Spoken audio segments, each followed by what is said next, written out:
أعوذ بالله من الشيطان الرجيم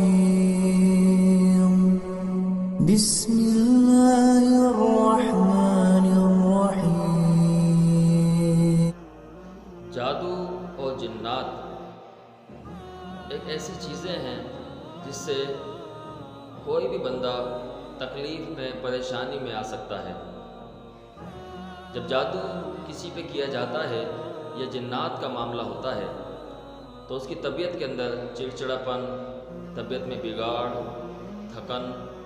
کام کا نہ ہونا، رکاوٹیں پڑ جانا،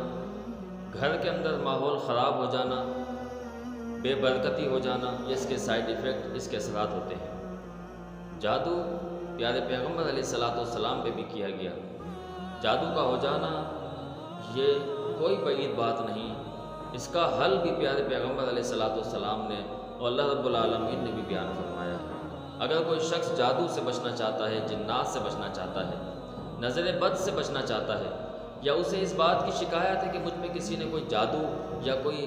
معاملہ کروا تو نہیں دیا، کوئی تعویذات تو مجھ پہ نہیں ہیں،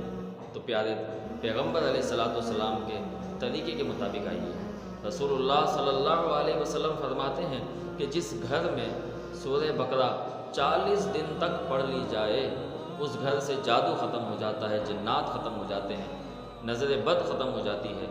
ہر قسم کے دشمن اس کا ساتھ چھوڑ دیتے ہیں، اس کا راستہ چھوڑ دیتے ہیں، اور پھر خیر آتی ہے، آسانی آتی ہیں، اللہ رب العالمین اس کے معاملات بناتے چلے جاتے ہیں، سنوارتے چلے جاتے ہیں۔ کہ سورہ بقرہ کا عمل اسے لازمی کیا جائے،